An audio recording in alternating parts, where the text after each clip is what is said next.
खान है, मैं ओकाड़े तो आया। मेरिया 4 बेटियां, 1 बेटा है। सारे बच्चे स्कूल पढ़ते हैं। मैं मेहनत मजदूरी करना। सन 96 च मेरी लत्त मशीन च आके कट्टी गई सी।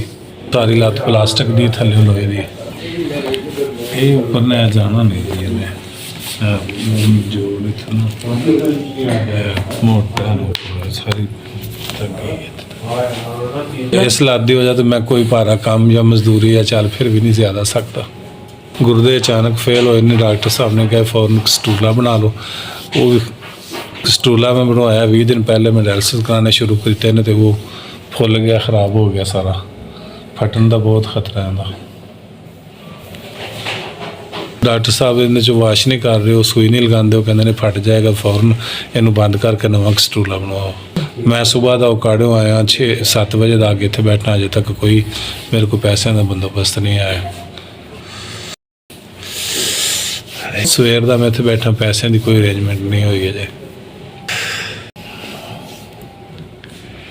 ये दर्द होंगी, मैं फौरन बंद करवा के नवा दूसरे बाजू से बनवाना है। गया तो मेरी जान ज़ाया हो सकती है। ब्लीडिंग होंगी, एक रुकती नहीं। फिर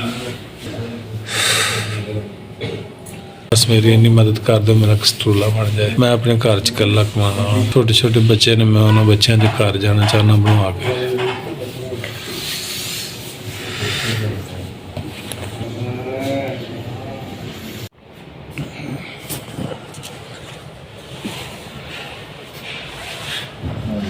मेरा ऑपरेशन होया, मेरा स्टूला बंद होया, बंद किया उन्होंने और नवी लैन पाई है। बड़ा गंद निकलिया, सुजिया सी। शुक्र है मैं फटन तो ज़्यादा भैड़े हादसे तो बचत हो गई मेरी। मेरा 65,000 रुपये बिल सी, तो मैं मिन्नत तरले करके रियायत करवा के 35 करवाया। कोई कमाने वाला नहीं मेरा है। मेरी एक लत्त भी नहीं है, मैं मजदूरी भी नहीं कोई कर सकता। बस बह के घर दुकानदारी करता पैसा। खराब होने की वजह तो बंद करके 3 महीने की जो कुछ है मैं अपने उपर ला ली।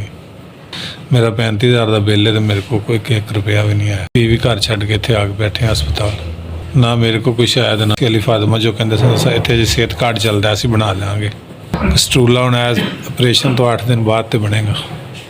10, 20, 30, 35 SVS तुस 35,000 की मदद मेरे तक भेजी, मैनू मिल गई। मैं वसूल करके हस्पताल दे के सुबह अपने घर बच्चों से चला जाऊँगा। 35,000 की मदद की, मैं बहुत शुक्रगुजार हाँ। दुआवां याद रखांगा। अल्लाह तुहानू आबाद रखे बच्चों के, अल्लाह लंबी जिंदगी और सेहत अता फरमाए।